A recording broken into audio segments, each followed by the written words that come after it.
para mim, a elite brasileira é mais perigosa do que a elite internacional aqui dentro. Certo? Porque a elite brasileira, ela está nos observando in loco. Certo? E ela está manipulando. É conivente com tudo. Conivente com seus interesses. Exato.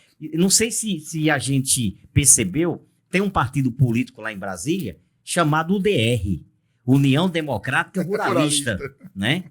Certo? Eu sempre esse falo, é antigo. não, esse é antigo. Ele é formado pelo quê? Pelos homens do agronegócio. Quando não são eles, isso. Quando não são eles os candidatos, né, eleitos com dinheiro, né, do agronegócio, são representantes dele. Agora vai lá e fala de reforma agrária dentro do Congresso Nacional, para você ser executado, certo?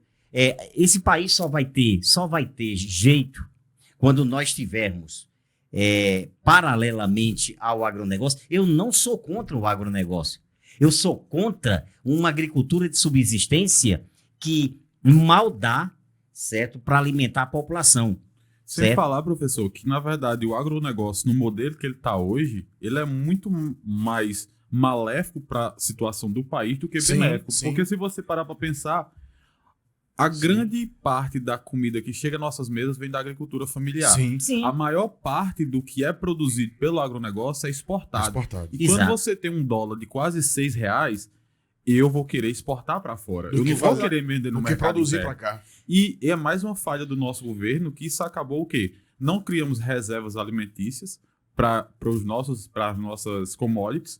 Nossa população está ficando sem, enquanto a gente continua vendendo para fora. Mas aí você joga a bola para mim novamente. Mentiu só. Segura. Segurar aqui a onda, porque a Conab foi desfeita agora, nessa atual gestão. A Conab regularizava ou, de certa forma, articulava os alimentos ou a produção de alimentos internamente e mantinha ali uma reserva para que, evidentemente, o Brasil ali utilizasse. Então, se esse processo não for acelerado agora, Jaci, quando é que ele começou a acontecer? Porque você disse que não é contra o agronegócio, mas eu acho que aquela musicazinha de que o agro é pop, como é que é a música? Tem uma musicazinha? É assim mesmo, o agro é pop. É tech, o agro é tech, né? Eu já assim não gosto dessa música.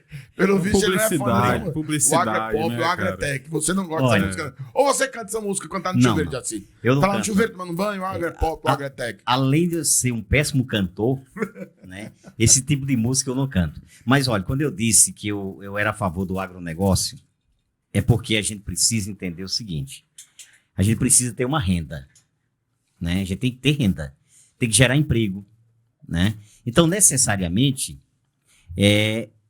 a gente precisa do agronegócio. Agora, o que não dá para entendermos é todo o investimento praticamente indo para o agronegócio. Só para a gente ter uma ideia, e eu peço permissão a vocês para eu fazer essa colocação, quando a Revolução Verde chegou no Brasil, né? O que é a Revolução Verde? É a introdução da modernização no campo, né? É a máquina, né? É o agrotóxico, certo? É o fertilizante. Isso tudo é algo moderno, que começou a existir na época, né? na década de 60, começando no México, na Índia, depois nos Estados Unidos, e no Brasil, com o Estatuto da Terra, né, de 1964, foi um dos primeiros atos, né, daquela fatídica política militar, né, no Brasil. Eles reformularam. Para uma parcela da sociedade foi ótima, para mim não. Eu não sei se é porque eu nasci na ditadura militar, né? Você foi certo? Também signatário do pensamento? Eu fui, na realidade, aquela pessoa que acompanhou a ditadura inteirinha. Cresceu durante a ditadura. Cresci durante a ditadura, empobreci muito na ditadura, certo? E não podia fazer nada porque eu não podia nem abrir minha boca. Então não existia democracia. Mas veja bem, quando o Estatuto da Terra foi criado em 64, foi para dar ainda mais sustentação ao agronegócio. E a Revolução Verde, que tinha como proposta gerar uma agricultura de subsistência para matar a fome do mundo. Não era só uma questão específica da África, da Ásia, da América Latina, não. Era do mundo todo. O que foi que aconteceu? A elite agrária entendeu que aquilo ali era muito lucrativo e absorveu a ideia. Então, a Revolução Verde, ela terminou contribuindo para elitizar ainda mais o campo, certo? Deixando a agricultura de subsistência de lado, a ver navios. Porque me diga uma coisa, se eu tenho um pedaço de terra, um minifúndio, e eu não tenho como investir nele, eu vou produzir o quê? Vendo a terra e vou embora. Eu vou vender a terra e vou embora, certo?